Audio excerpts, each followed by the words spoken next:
Foram escritos alguns relatos de experiência e a comissão selecionou e nós vamos começar, né, de forma informal, tá?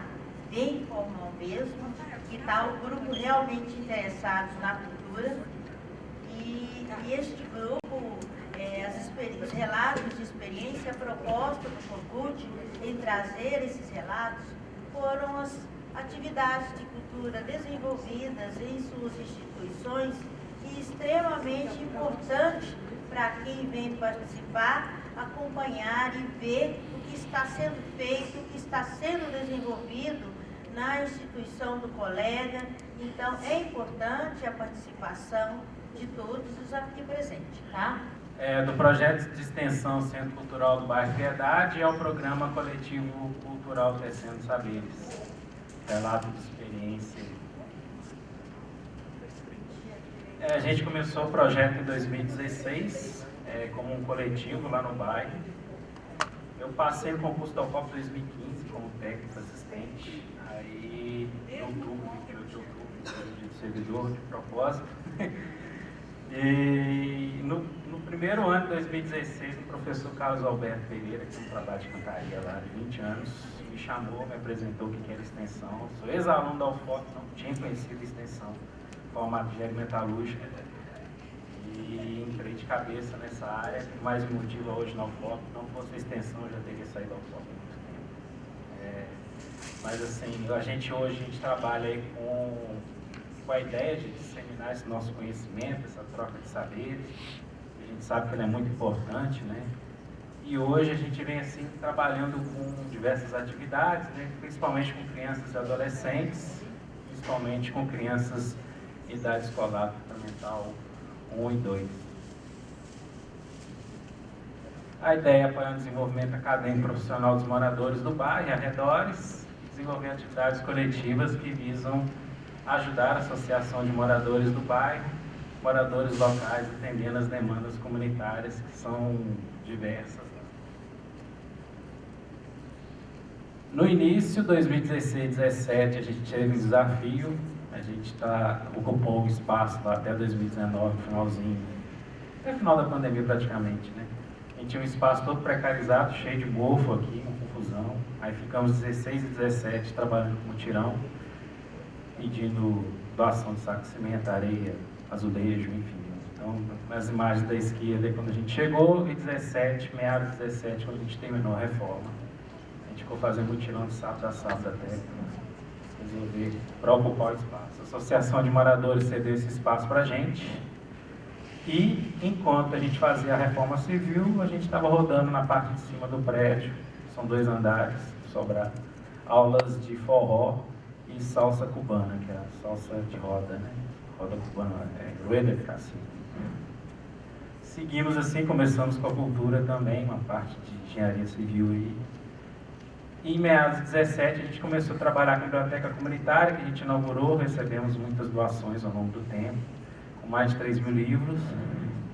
Tivemos as aulas de dança, começamos com reforço escolar para os alunos do ensino fundamental, principalmente a Escola Municipal Isidora Mendes, que é do bairro, que é um parceiro estratégico. Trabalhar com a escola é muito bom, porque eles mandam os bilhetes para os pais, para as mães, as avós.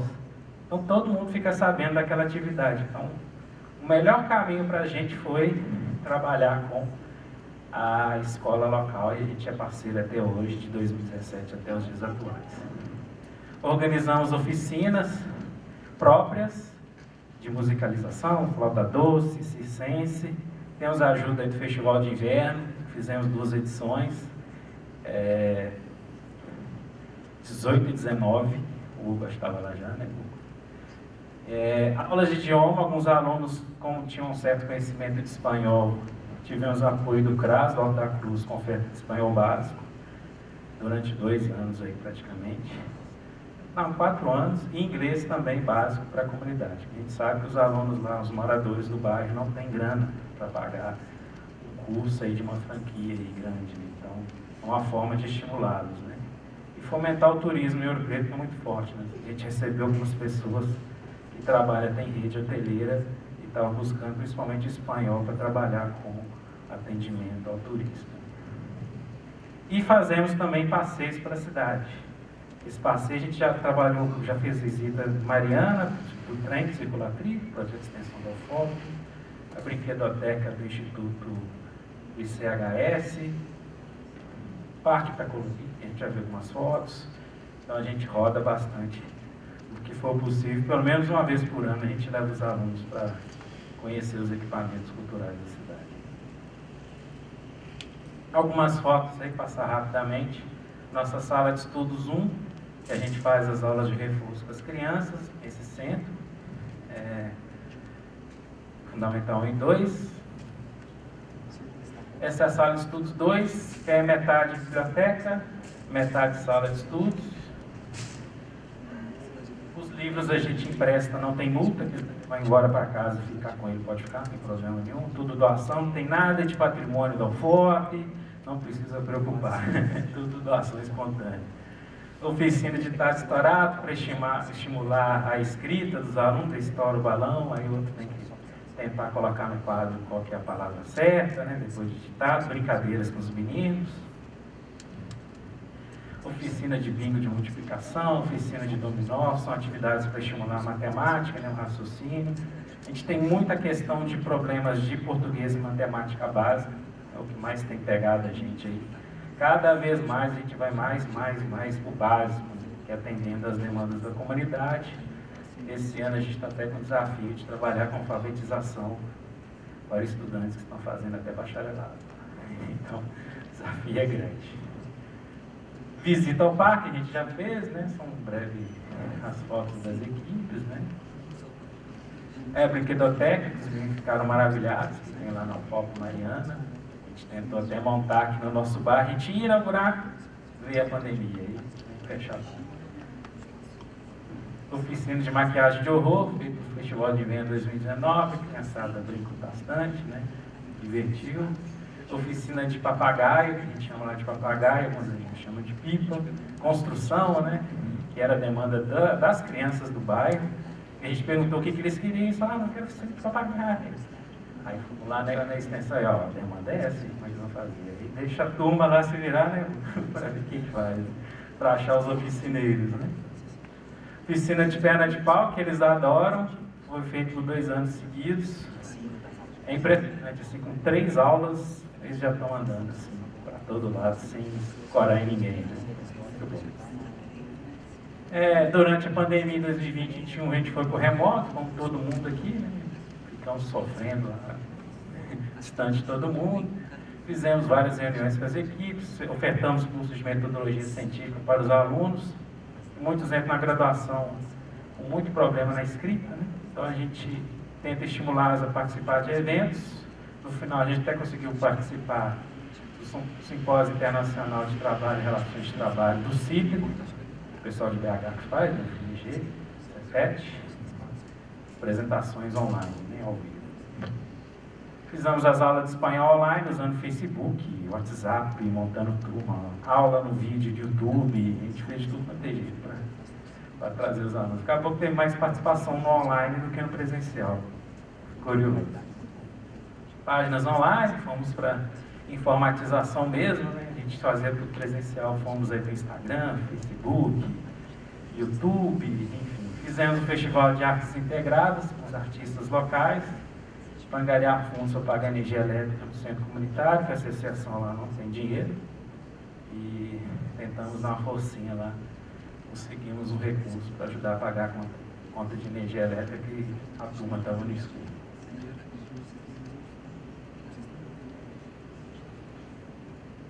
A foto das nossas reuniões online, né? Das diversas.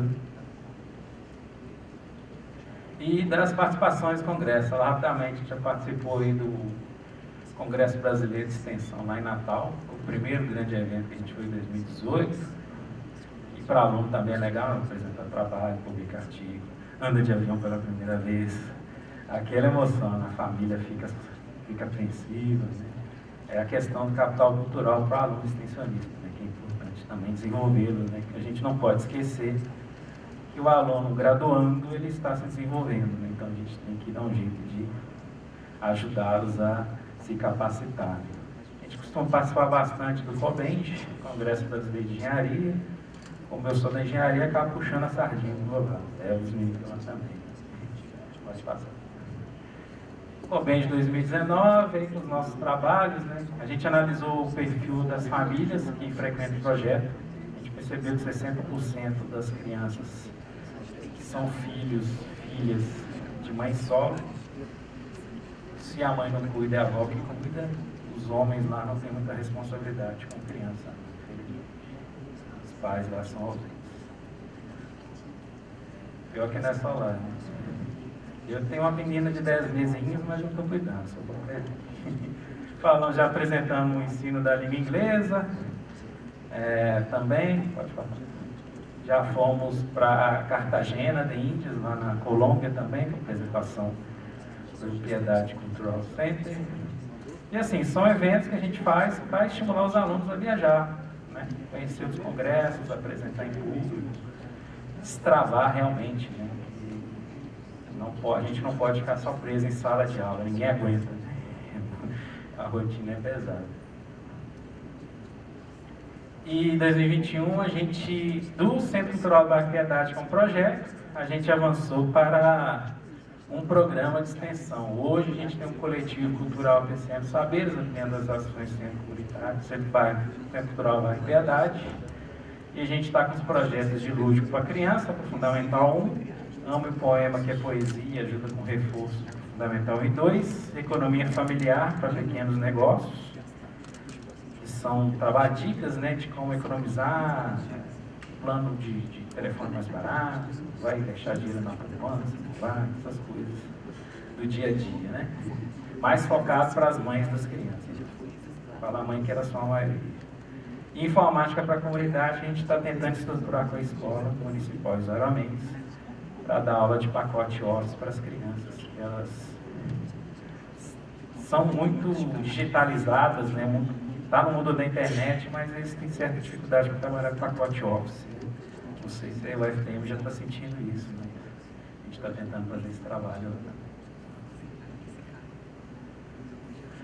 A retomada das atividades, a escola Isidoro Mendes, na foto lá, chamou a gente para trabalhar lá. A gente migrou para lá depois da pandemia, entre aspas, em 2022, e aí a gente vem fazendo reuniões com as equipes, né, da escola, com as pedagogas, tem duas, uma no turno da manhã e outra da tarde, com aulas de reforço escolar, ano passado, e esse ano a gente está com reforço / alfabetização. Então o pessoal está até estudando o método de alfabetização, Paulo Freire desenvolveu, então a equipe da escola municipal está treinando os alunos. Nós estamos com 7 alunos lá na escola, atendendo de segunda a quinta de manhã, 8 às 10, e terças e sextas de 14 às 16, com 2 horários. Tentando arrumar mais bolsista da Proex para a tarde, que a escola está precisando, abrir 4 horários à tarde. Nossa equipe está no limite. Continuamos fazendo os passeios, né? Pode falar.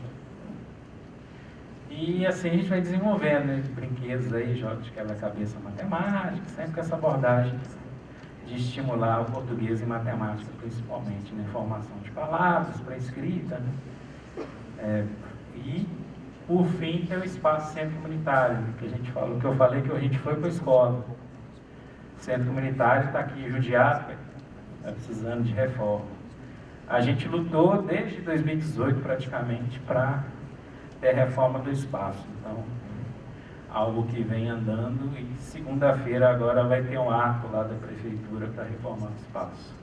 Uma obra de R$800 mil, que a associação evidentemente não tinha dinheiro para fazer. Nós vamos arrumar o prédio, fazer todo um paisagismo dessa região toda para cima do espaço. Então, a partir de segunda-feira vai ter reforma. Nós não estamos hoje no centro comunitário, porque entre a nossa reforma de 2017 e o pós-pandemia, o prédio deteriorou demais. Ficou insalubre e até perigoso, né, para as crianças.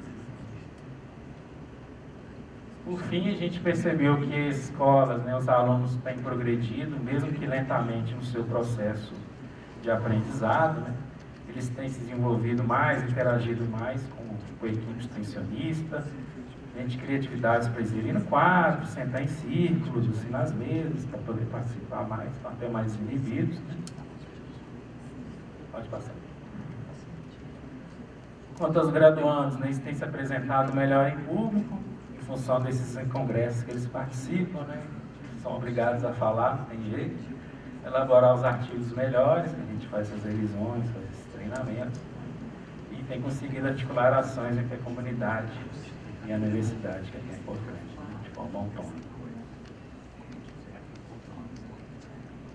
Atividades futuras, a gente espera ter um apoio aí financeiro para custear energia elétrica e água do centro comunitário do bairro, reforma do centro comunitário, implementação de internet no centro comunitário.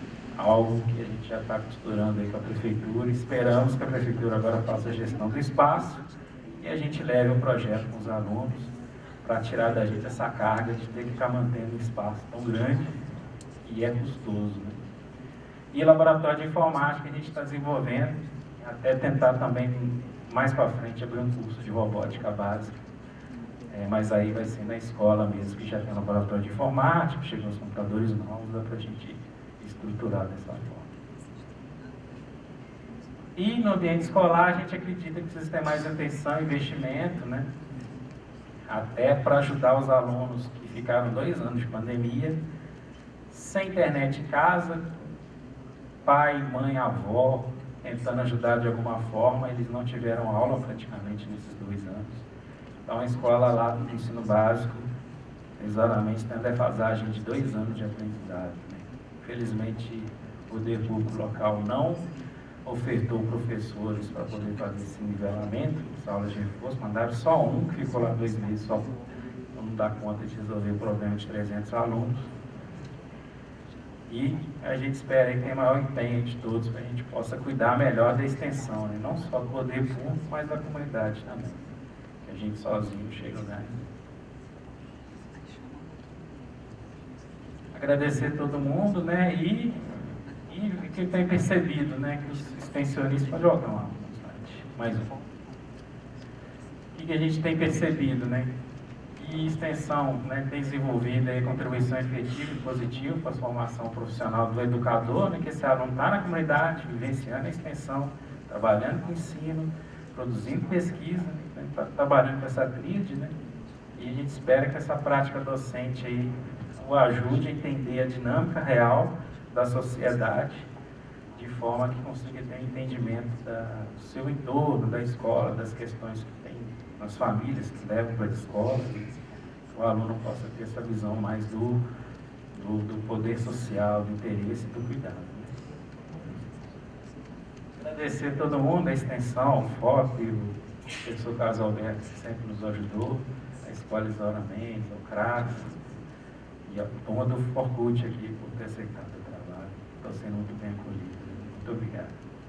Boa tarde a todos e a todas e todos.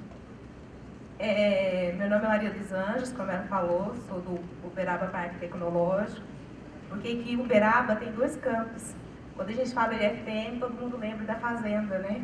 Eu estava até conversando com o Luiz, ele começou a falar, eu falei, não, a gente é do campus mais recente. Lá, né, nós começamos em 2015. A minha trajetória é o seguinte, eu vou falar rapidamente, o pessoal coloca a apresentação. Eu fui aluna do Luiz, segunda turma de Geografia, sofremos juntos aí na caminhada de formação e aprendemos muito. E eu sempre gostei muito do audiovisual, né?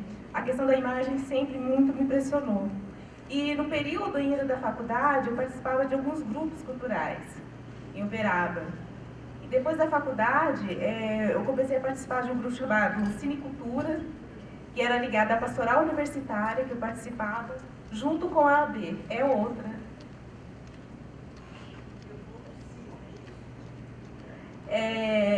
E aí a gente começou a fazer, a gente queria atrair pessoas, principalmente da universidade, para essas atividades culturais. E uma ideia que a gente teve foi exibir filmes, e depois logo do filme a gente ter debate, discutir sobre aquela temática. E isso ficou, né? Aí teve um evento que nós fizemos com a AB, esse daí eu acho que é o vídeo, é a apresentação.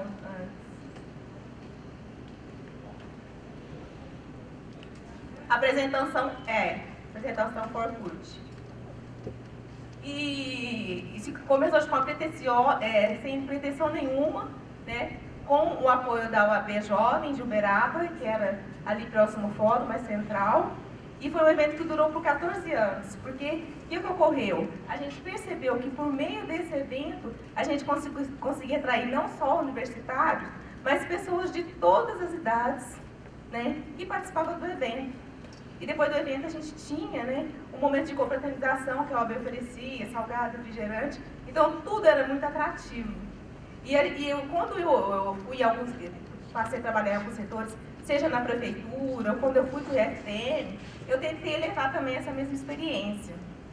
Então, eu estou no IFTM há 5 anos, e quando, logo que eu lembro que eu assumi, eu fui para o PT em julho, em agosto saiu um edital, né, de extensão de arte e cultura. Eu falei, gente, por que não trabalhar a questão do audiovisual? E com isso eu consegui agregar mais 2 professores, né, que é o professor Vinícius Maciel e o professor Danilo. E a Lorena Michele, né, Bonifácio, que é das Relações Públicas, e ficou nós 4 trabalhando nesse projeto. E a gente, né, nessa caminhada nós já produzimos de 5 a 6 animações, né, e essa é a última animação que nós produzimos. Essa animação que eu vou apresentar para vocês é um resultado desse projeto que nós chamamos de Projeto Cine UPT, né? O PT por causa do nome do campus, Uberaba Parque Tecnológico, né? Nada político.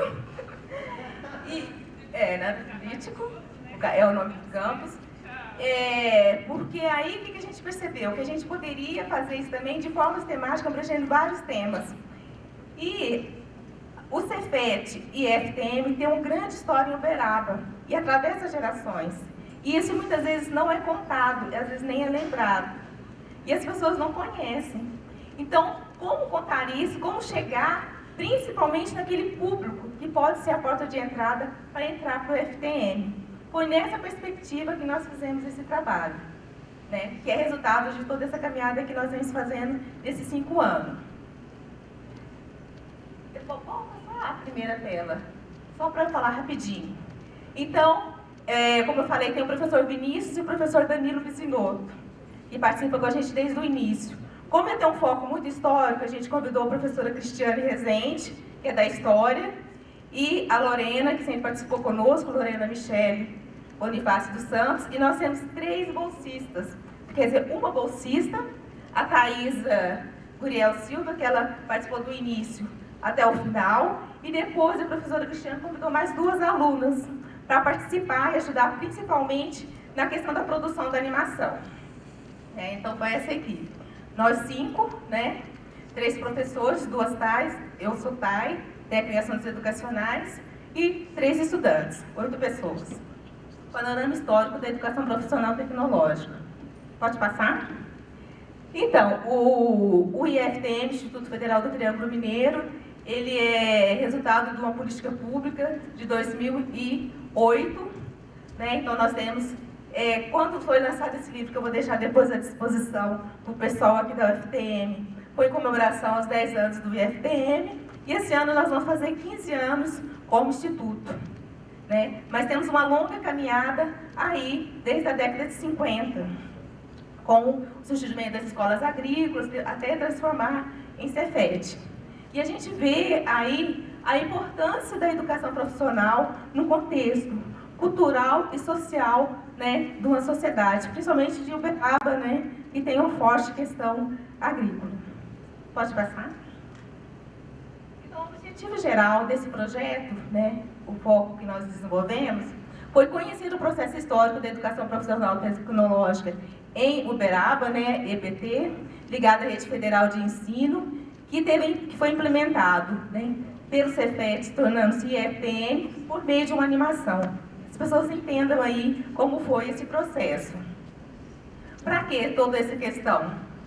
A gente pesquisou junto aos campos do IFTM, então nós fizemos um levantamento com base nesse livro de 2 pesquisas acadêmicas que foram feitas ligadas a esse tema, né? Então tudo isso foi feito. A gente fez uma cronologia ligando a evolução do Cefet e FTM, junto com aspectos culturais, né, e evolução histórica também, né, local e nacional, certo? Por isso a gente teve o apoio de uma professora da História. Elaborar roteiros para a produção de uma animação que reflita esse processo histórico da EPT em Uberaba. Produzir uma animação que conte essa história da EPT no campus da cidade de Uberaba, né, tanto o campus Uberaba, né, como o Parque Tecnológico, sua trajetória, conquistas e desafios, e divulgar junto à comunidade escolar a história da educação profissional tecnológica e as possibilidades de expansão, tanto no presente como no futuro. Então, a gente pensou, né, essa ligação do desenvolvimento desse projeto chegar às comunidades, principalmente para as crianças, para os alunos, né, que estão saindo do ensino fundamental, conhecer os nossos cursos, nossas propostas, para aí ingressar, né, no IFTM. Pode passar?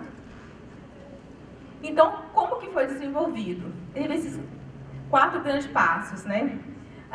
Primeiro teve a questão da pesquisa documental, né, que nós fizemos um levantamento aí, ligado às fotografias, às teses elaboradas, né, os filmes, as reportagens, então tudo isso as bolsistas fizeram. E, né, a metodologia ativa que diante, né, de toda essa aprendizagem a gente conseguiu aí elaborar uma série de questões. É lógico que a animação só tem 3 minutos, né, pois sim, o resultado teria que ser rápido, mas a gente tem um material levantado de imagens, de reportagens, e pode se lembrar aí em várias outras propostas. Então, o primeiro passo é envolver essa pesquisa, esse processo histórico do surgimento da educação profissional em Uberaba.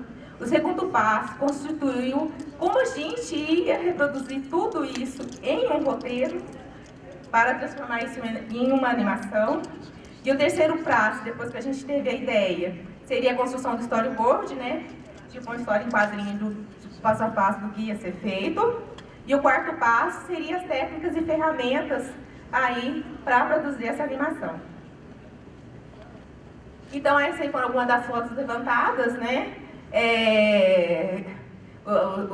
Os recortes. A gente focou muito, tinha na época economia doméstica, né? Que era o foco principalmente que tinha ali na unidade perto da BCZ. Então, era a formação direcionada às mulheres na época. Pode passar. Esse aí foi o storyboard, que as meninas, as bolsistas foram sendo produzidas. E a gente pensou, como reproduzir essa questão histórica numa animação? E aí a gente conversando, as bolsistas, a gente, os professores, aí a Lorena sempre tem umas ideias geniais. Ela falou assim, por que a gente não conta isso dentro de um contexto familiar? Né? Que essa história passou dentro de uma família, né? Que passou por esse processo de formação. A gente, é mesmo, né? Ah, como seria o nome dos personagens? Só pode ter o nome da região. A avó da menina, aí vai ser Triangulina. Gente, mas não é mesmo? Lindo, né? Não, a gente apaixonou. Não, mas aí a questão é o seguinte, a gente falou isso numa semana, aí passou 2, 3 semanas depois, saiu uma reportagem de uma família que os pais e os filhos todos estudavam numa mesma instituição de UIF. Agora eu não lembro se era o IFMG ou se era o IF de Goiânia. Mas eu achei muito interessante a conexão, né? Porque às vezes a gente pensa que é uma coisa que é tão distante, mas a gente percebeu que o quê? Que tem muitas famílias que o processo dela todo de formação passa por uma mesma instituição escolar e às vezes a gente não faz essa ligação. E a gente fez, né, esse trabalho pensando nesse contexto. Então, a gente, né, fez esses recortes. E depois vocês vão entender melhor com a animação. Pode passar? Sim, e o resultado, a nossa animação chama O Diário de Carolina. Então, nós tivemos essa animação que eu trouxe. A nossa primeira animação que nós fizemos, que depois eu vou estar falando de uma proposta que a gente também trabalha junto com as comunidades, é um trabalho de formação com os professores. O primeiro projeto que nós trabalhamos era uma animação de stop motion. E essa animação de stop motion, a gente ensinou essas técnicas para os professores, para se reproduzirem com os alunos. Porque qual era o nosso objetivo inicial? A gente tinha conseguido esse primeiro edital, a gente tinha conseguido, acho que se não me engano, 3 ou 4 bolsistas, e nós ficamos muito empolgados, né? Sabe aquela coisa assim, que você pensa que você pode fazer de tudo? E como antes de eu atuar no IFTM, eu atuava na Secretaria de Educação, eu conhecia como funcionava, conhecia as escolas, né? E o que a gente poderia fazer dentro dessas escolas. Então, não sei se tem alguém aqui da prefeitura, mas a escola tem ainda um trabalho de contraturno chamado Projeto de Grupos de Lideranças, né? Que eles trabalham a questão ambiental, a questão de grêmios e a questão de grêmios, ambiental e um outro que eu não me lembro. Mas eles trabalham os 3 dias da semana. E aí eu pensei assim, por que a gente não pensar, né, numa atividade que pode envolver, né, esse pessoal no contraturno? Então nós conseguimos, né, no primeiro momento, nós atuamos só em uma escola, no projeto piloto, e foi no Olga de Oliveira, em que nós ajudamos eles a produzir um trabalho, né, de pitch talk, de um tema que eles estavam desenvolvendo, né, e eles foram bem classificados e tal, foi muito bom. E no final desse mesmo ano, nós fizemos um trabalho de formação com os professores, né? No outro ano, 2019, a gente fez um trabalho com os professores, ensinando toda a técnica do stop motion para mais de 30 professores do município, para eles se produzirem e fazer esse trabalho, né, de animação com o pessoal do grupo de liderança. Então, paralelo às atividades que a gente faz no campus com os nossos bolsistas, a gente também faz esse trabalho, né, juntamente com a Secretaria Municipal de Educação, né, com os professores do município, porque, assim, infelizmente a gente não tem o tempo e perna, como dizemos assim, para estar nas mais de 30 escolas do município. Então a gente faz esse trabalho com os professores de formação, para eles conseguirem fazer esse trabalho junto com os alunos. E está tendo muito resultado. E com essa parceria também se estendeu no período da pandemia. Então, no período da pandemia, os professores demonstraram muita dificuldade para trabalhar a questão tecnológica, os meios tecnológicos e tal. E os nossos professores, o Vinícius e Danilo, eles trabalham nessa área, né? São ligados à engenharia da computação, o Danilo trabalha na computação gráfica, e eles, né, realizaram aí de forma didática, né, uma série de estratégias e trabalharam uma série de ferramentas num curso de formação com os professores da rede municipal. Então foi muito bom, né? Os professores gostaram muito, ajudou muito eles na época, e eles sempre procuram a gente, né, para fazer esse trabalho ou junto com o corpo docente deles, né, ou alguma proposta pontual aí com os discentes, né? Então essa é outra parte que eu estaria mostrando. Isso. Não, os primeiros eram do curso superiores, né? Esses que trabalharam especificamente nessa animação são da computação gráfica, né, no ensino médio integrado. Porque o IF tem essa particularidade, né? Nós trabalhamos com o ensino médio integrado, os cursos, o curso médio normal, né, aliado a um curso técnico, então por isso que a gente chama curso médio integrado, né, que é o curso médio junto com o integrado. Esse trabalho foi feito tudo, né, dessa animação foi os alunos do ensino médio. E as primeiras animações a gente teve aí os alunos da engenharia da computação, IADS. Acho que não vai dar, né? Ela tem um link. Pode ser? Então caminha para o pessoal e também ele está sendo divulgado nas nossas redes sociais, né? Tanto no Instagram como no Facebook. Pode ser? Vocês desculpem aí, mas o roteiro é o seguinte: a menina descobre um diário, né, que é da mãe, que ela estudou no IFTM quando era escola agrotécnica, e na escola agrotécnica, ela fazia economia doméstica, ela conhece o namorado dela, né, ele fazendo um curso, ela outro, eles se casam e tem ela. E ela está naquele período, terminando o ensino fundamental, ela não sabia o que ela ia fazer, né, ela estava em dúvida, aí ela descobre, né, que já que deu certo, né, os pais estudaram na instituição, né, e que eles foram tão felizes e tudo deu certo, ela também vai estudar no IFTM. Aí aparece ela na porta, né, do IFTM, do campus da Unidade 1, lá da BCZ, dizendo que ela vai trilhar o mesmo caminho de sucesso dos pais. É esse o roteiro. Então é isso que eu estava falando, né? Desse projeto.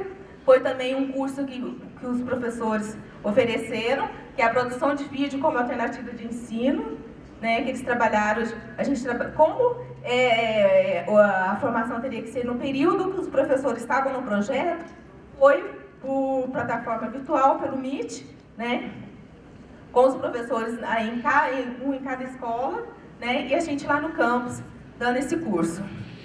Então, como eu falei, o acervo de dados e imagens coletados ainda pode ser utilizado para contar outras e várias histórias, quem sabe, talvez, com outros personagens, com outro cronograma. O Diário da Carolina, do Cefet, ao IFPM, foi uma produção totalmente independente, de mercado, baixo custo, com uso apenas da criatividade, da habilidade de improvisar e ferramentas necessárias para a produção, né? Então, o pessoal usou todas as técnicas conhecidas durante o curso, o usar do Blender, o Photoshop e outros recursos para elas conseguirem aí casar e produzir a animação. Eu gostaria de deixar disponível com vocês o ProEx daqui, do IFTM, para depois estar divulgando. Quando o IFTM fez 10 anos, ele fez esse diário de memórias, né? Que tem as várias histórias contadas por várias pessoas que passaram aí pela instituição. Oi, gente. Então, meu nome é Hugo, eu trabalho como produtor cultural no UFOP. Eu estou achando muito interessante que das 3 pessoas que já apresentaram aqui, os 3 são técnicos, né? Eu sou técnico, o Jamilson é técnico, e você é técnico, né? Forcult, então eu acho que é um espaço que os técnicos ocuparam, eu acho que isso é muito importante. Parabéns ao Forcult, nós precisamos desse lugar de fala, né? O que eu quero apresentar aqui é o Festival de Inverno que acontece, feito pela UFOP nesse ano de 2023.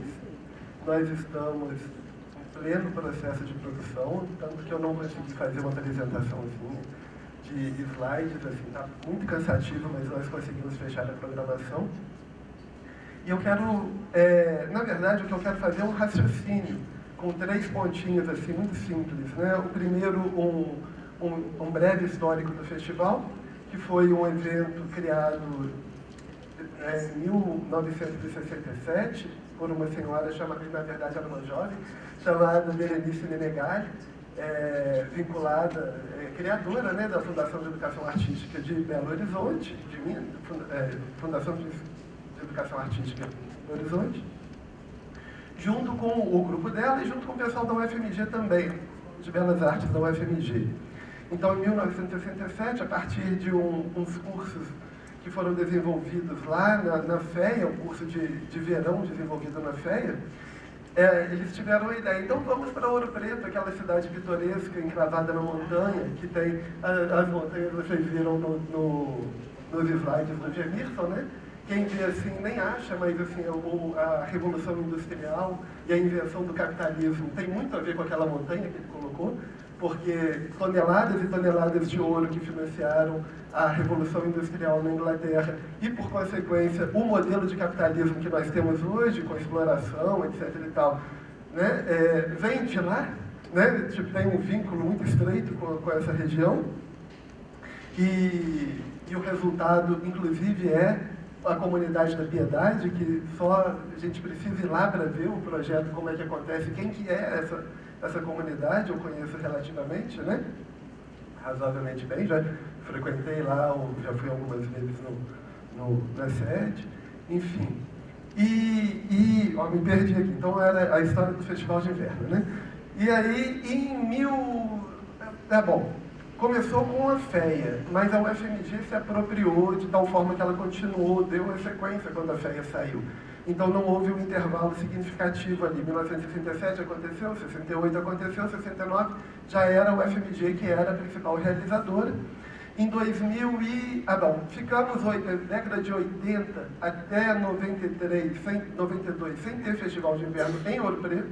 A UFMG fez festivais de inverno em outras cidades, Diamantina, São João del Rei, Tiradentes, né? Circulou. Em 2004 a UFOP assume o festival de inverno. Então, a partir de 2004, o Festival de Inverno é feito pela Universidade Federal de Ouro Preto.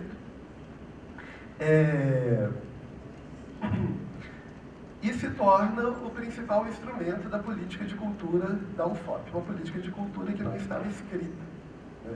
Essa política de cultura, a gente já sabia da necessidade de escrevê-la. Todo mundo que viveu o primeiro mandato do Lula, no governo Gilberto Gil, no Ministério Gil, sabia da necessidade da gente fazer um plano de cultura, de ter uma política de cultura redigida, né? Aprovada e que nós pudéssemos seguir. Nós fomos contemplados em 2015, né, com o edital Mais Cultura nas universidades. Eu concordo com o Molina quando ele fala que não é aquele modelo que precisa ser aplicado agora, né? Ele precisa ser revisto, mas é uma fonte muito relevante para as universidades. Agora, se abarcar todas as universidades, vai ser lindo, né? Não tem um edital de concorrência e aqueles equívocos que a gente teve nesse edital do Plano Mais Cultura, que não era um plano de cultura da universidade, era um grande projeto, um grande programa com ações a curto prazo, na verdade, né? 2015, 2016 e 2017, que essa conta acabou, morreu. Então, assim, não nos contemplava a longo prazo, né? Não nos contemplava como uma política de cultura, mas foi um apoio fundamental que o Gemirson participou, Gabi participou, e mais muita gente, né, na UFOP se beneficiou desse momento. Então, aí eu chego no meu segundo ponto, que é a política de cultura da universidade.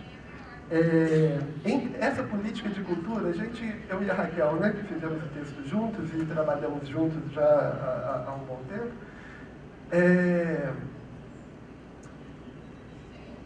existe uma política de cultura quando ela não está escrita, sabe?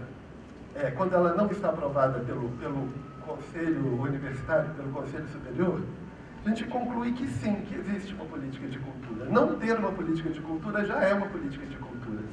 Só que é uma política de cultura à deriva, né? Você vai para onde o vento está soprando.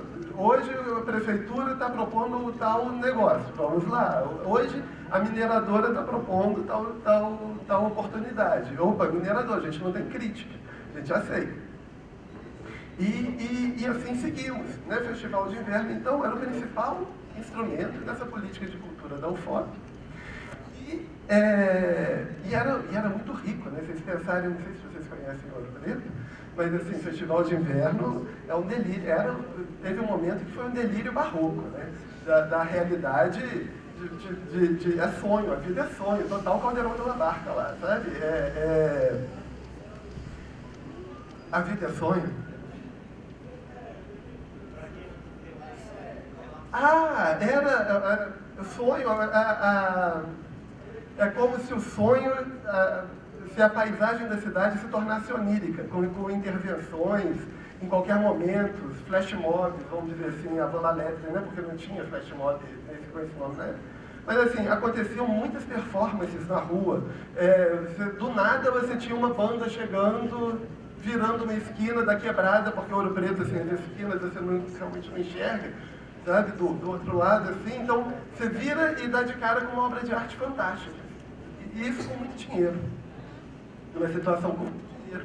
E cria uma expectativa na comunidade local e aí você entra, né, uma outra variável que é o público de turistas na cidade. Você quer ter turistas na cidade. E aí você tem que abrir concessões a esse grupo, né? Enfim, o fato é, uma política de cultura não escrita, nós ficamos, de alguma forma, não é à margem, não é reféns, mas assim, nós ficamos ao sabor do vento, né? Então, é inadequado para um processo de construção você ficar aderido. Você não constrói nada a longo prazo, né? Você não cria uma solidez, uma base sólida para desenvolver uma política de cultura com o objetivo a médio e longo prazo, né? Você está para onde o vento está soprando. Enfim, 2019 a Gabi entra na Pró-Reitoria de Extensão e Cultura, e aí já entra como parte também de um fortalecimento da coordenadoria de criação, da coordenadoria de cultura, que foi que ela atuou nesse momento, né, de criação. E a gente já tinha essa ideia, já assim, devagarzinho, de construção de uma política pública universitária. O primeiro momento dessa política pública foi a criação da rede de museus e acervos da UFOP. Foi uma aplicação de uma metodologia de conversas muito densas com os acervos culturais. Quer dizer, foi o primeiro foco, né? O primeiro ponto que a gente abordou foi a rede de museus da UFOP. Logo no ano seguinte, aí começou em 2019, mas enveredou para 2020. Em 2020 teve aquele Forcult sensacional que foi online. Todo mundo foi no Forcult, foi aquela troca de ideias, assim, foi muito rico. Eu trabalhei com o Fábio naquele grupo, né, naquele GT, e foi, sim, e a gente sacou assim, que tem que fazer uma política de cultura e tem que fazer um plano de cultura, porque está todo mundo alinhado nessa proposta e é um movimento nacional. Então caiu essa ficha, que era um movimento nacional. Começamos a trabalhar então na elaboração do plano de cultura. A gente não tinha pensado em trabalhar na política de cultura, a gente começou a pensar em termos de plano de cultura. Em algum momento ficou claro que a gente precisava de ter uma política de cultura contendo diretrizes, princípios que nós vamos seguir. Nós íamos seguir para a construção do plano que foi aprovado no ano passado, no final do ano passado. Então, em 2020, a gente aprovou a rede de museus, em 2021 nós aprovamos a política de cultura, e em 2022 nós concluímos a redação e aprovamos o plano de cultura da UFOP. E aí sim, o plano de cultura foi participativo, nós chamamos tivemos o fórum de cultura lá dentro da UFOP e tivemos a contribuição de muitos interlocutores. O que isso tem a ver com o Festival de Inverno? Né? Agora eu vou juntar os dois pontos. Quando a gente tem uma política de cultura, o Festival de Inverno, que é esse grande instrumento, esse grande evento, ele passa necessariamente a se adequar à política de cultura. Então não estamos mais à deriva. Né? O festival, ele entra dentro da política e nos ajuda a usar esse grande evento, com o histórico que ele tem, né? Essa carga, essa memória toda. A política e o plano nos ajudam a focar. O Festival de Inverno, então, ele não mais participa, não mais cumpre uma função de uma política municipal de turismo. Não que não seja importante ter uma política municipal de turismo, mas não é o lugar da universidade executar essa política de turismo. Nós podemos ajudar a construir, nós podemos atuar na política de turismo de acordo com a missão da universidade, com os objetivos que a universidade tem. Né? Nós não temos mais, então, uma obrigação de suprir uma demanda dos artistas locais por apresentação no Festival de Inverno, que é um grande momento de público. Né? Nós consideramos que é muito importante que os artistas locais se apresentem nesse momento. Abrimos os nossos equipamentos culturais para os artistas se apresentarem, mas nós não conseguimos, eu, a Raquel e a Lani, que são os 3 servidores lotados na Coordenadoria de Cultura, nós não conseguimos abrir um edital externo, ter uma banca, montar banca, selecionar a quantidade de eventos. E isso tudo que gera um impacto de produção, que só quem faz produção aqui sabe o que é esse impacto real. Né? Então nós identificamos que nós não conseguimos atender essa demanda, embora seja muito importante que ela exista. A política de turismo é importante, a política local de cultura é importante, e isso tinha sido repassado para a universidade. Mas aí a política de cultura permitiu que nós identificássemos que não é esse o nosso negócio. O nosso negócio é olhar para dentro da universidade, porque nós temos problemas próprios. Né? Inclusive, alguém falou hoje da evasão. É um problema. Sabe? Nós queremos manter os estudantes e queremos que a cultura seja um foco de bem-estar, de acolhimento desse grupo. E o Festival de Inverno foi pensado desta forma nesse ano. 2022 nós chegamos no limite, né? E a gente estava conversando com a Gabi, foi preciso chegar nesse limite para mudar o perfil, para mudar o desenho do festival. Então é um festival ainda de transição, a pró-reitora atual, a Sandra Nogueira, entende como um festival de transição. Acabando o festival, em agosto, nós já estamos comprometidos com a comunidade acadêmica para montar uma comissão que vai redesenhar o festival para o ano de 24. E aí a gente espera que seja um desenho duradouro, apesar de que a gente sabe que ele vai ter que ser revisado conforme a realidade muda, né? Conforme com a transformação da sociedade e tal. Mas, enfim, a ideia é que ele seja uma orientação mais firme, um desenho a ser reproduzido. E tivemos muitas surpresas interessantes nesse olhar para dentro, né? Uma delas foi, mais de 10 movimentos sociais surgiram do edital que nós lançamos para a comunidade acadêmica. Então, nós nem sabíamos da existência de um coletivo indígena que surgiu, o Parentes, assim, surgiu e mandou propostas. O movimento negro de Mariana mandou proposta. Um grupo feminista mandou proposta de fazer uma ocupação na cidade. Aí nós temos um grupo da água, que trabalha com a água, a questão da água, dos rios, um grupo mais ambiental. Então, assim, surgiram movimentos sociais. E aí nós descobrimos assim, uma interface muito legal com as comunidades locais. Porque, assim, é uma zona de interseção, né? Então, as comunidades locais, elas entram no Festival de Inverno, porque uma zona de interseção que eu quero dizer, porque estudantes, técnicos e docentes da UFOP participam de movimentos sociais. E quando nós focamos o olhar para dentro da UFOP, esses movimentos sociais se sentiram à vontade para entrar no Festival de Inverno. E é uma coisa que assim, já aconteceu, mas com essa potência é a primeira vez que nós estamos vendo. Aí tem o coletivo da videodança, aí tem outros coletivos que entram também, né? A temática "E se" é o tema desse ano, né? E a gente brinca porque são as possibilidades, né? O "E se", reticências, pode significar qualquer coisa pode vir depois disso, e a gente entende que o nosso desenho é um "e se nós fizéssemos de outro jeito", né? E entre outras possibilidades de apropriação, é a hipótese científica também, né? A universidade se colocando nesse lugar, se observa um fenômeno, cria uma hipótese.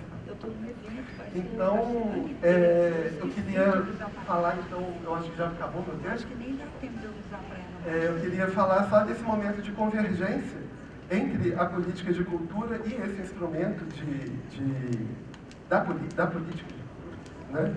Entre a redação desse documento e a realização efetiva desse festival.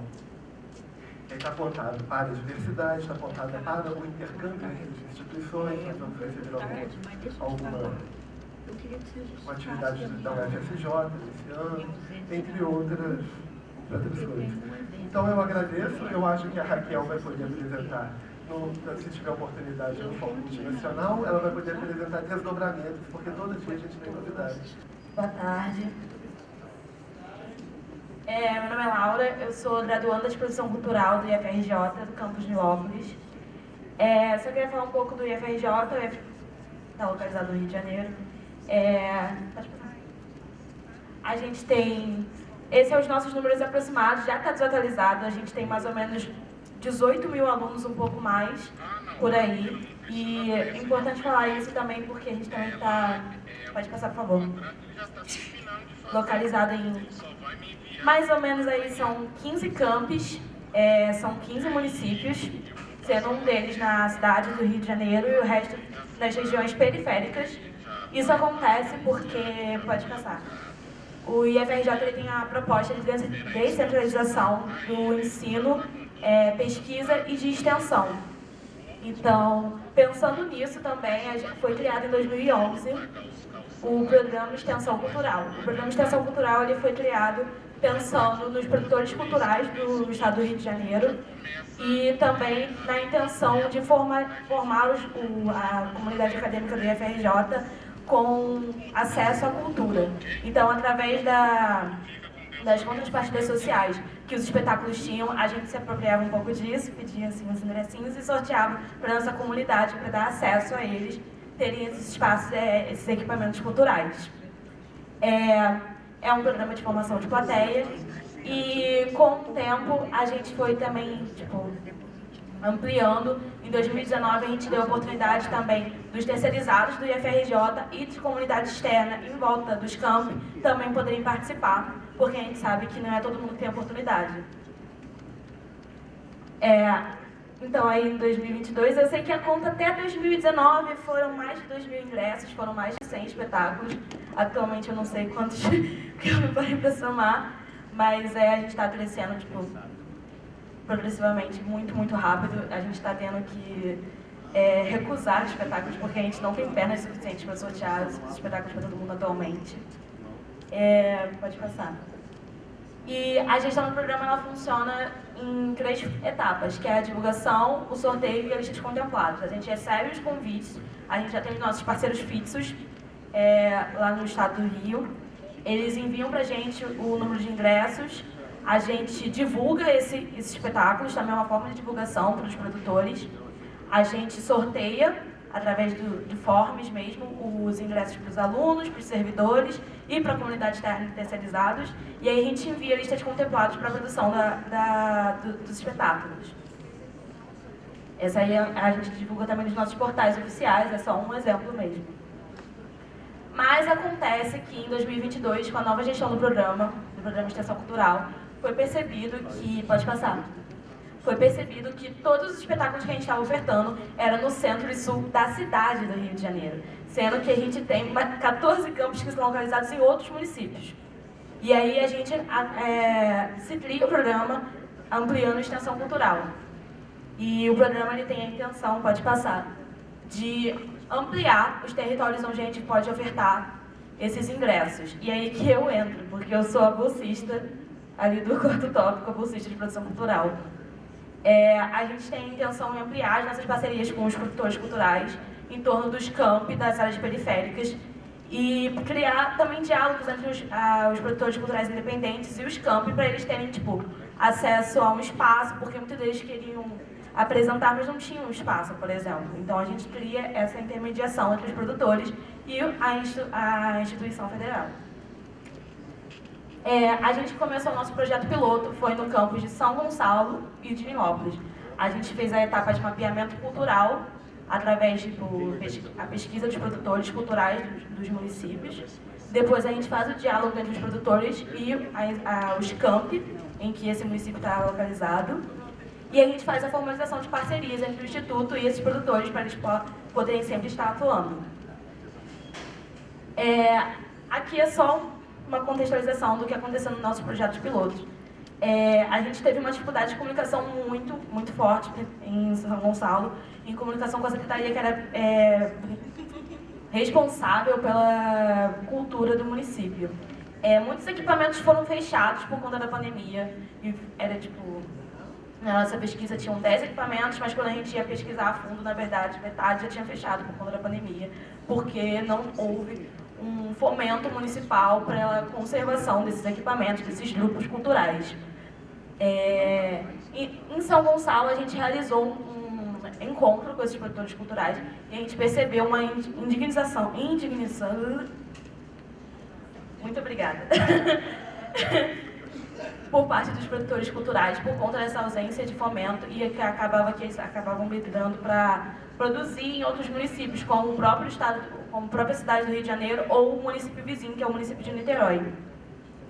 E foi importante esse diálogo para a gente, porque eles enfatizaram muito a importância de uma instituição pública, apoiando eles, principalmente como produtores culturais independentes, porque às vezes falta um apoio de divulgação, de formação de plateia, porque existem trabalhos sendo realizados dentro dos municípios e a população não tem noção desse trabalho que está sendo realizado, elas não têm acesso. Então, a instituição ela pode intermediar a divulgação, intermediar o diálogo com esses produtores para que todas as comunidades conheçam esse trabalho desses produtores e eles não tenham que se deslocar para atuar em outros municípios. Já em Nilópolis, que não trocou o mapa, mas pode voltar. Já em Nilópolis, se em São Gonçalo estava difícil entrar em contato com a Secretaria Municipal de Cultura, em Nilópolis estava impossível. Muitos equipamentos fecharam também por conta da pandemia. E além da ausência de políticas culturais, a gente percebeu que em Nilópolis também tinha ausência de produtores culturais. o que foi um pouco contraditório, porque é onde o curso de produção cultural do IFRJ está localizado. E eu, né, representante do curso aqui, também lá também, porque eu também sou centro acadêmico, a gente tem uma formação focada para a Baixada Fluminense, para o município de Nilópolis. Então é um pouco contraditório o fato da gente não ter produtores culturais em Nilópolis. E isso acontece por conta da ausência de fomento do próprio município e focados para a área da Baixada Fluminense. Pode focar. Pensando nisso e vendo a nossa dificuldade em levar, em intermediar essas produções culturais locais para os alunos, a gente pensou em levar os nossos alunos para produções culturais dentro da cidade do Rio de Janeiro. E aí a gente fez uma ação sistêmica, que foi levar 8 campos de áreas periféricas para conhecer o Teatro Riachuelo e também o Teatro Dulcina, no centro do Rio. E isso foi muito emocionante para a nossa equipe da produção cultural e do Extensão, porque a gente recebeu vários relatos de alunos falando que nunca tinham entrado em contato com o teatro, de pais emocionados falando que o IFRJ pôde dar oportunidades que eles não conseguiam dar porque não tinham acesso por conta da longa distância, por conta do preço de ingresso, por conta do preço de passagem. Enfim, foi bem interessante, bem emocionante. E, apesar, com essa experiência toda, dessa primeira fase do projeto, a gente está avançando para a segunda fase do projeto, em que agora a gente pretende, né, focar um pouco mais nos produtores culturais independentes e tentar levantar eles, tentar auxiliar eles a que eles possam fazer produções e que a gente possa ser um canal de apoio para eles, para que a gente possa não só levar os nossos alunos para produções no centro, mas que também tenham produções culturais locais para valorizar o próprio território deles, entendeu? E a gente pretende fazer um material público também de mapeamento cultural dos municípios selecionados dessa segunda fase do projeto e também integrar novos públicos para os equipamentos, porque muitas pessoas têm dificuldade com os NAPNs, que são os núcleos os PCDs e também os nuggets. A gente também percebeu uma falta de representar, as pessoas queriam se sentir representadas nos espetáculos que assistiam, então a gente está procurando também espetáculos ligados à diversidade para levar os nossos alunos, a nossa comunidade acadêmica. E esses são o nosso regulamento do programa de extensão cultural, que a gente segue o regulamento certinho. A página de extensão cultural do portal da IFRJ.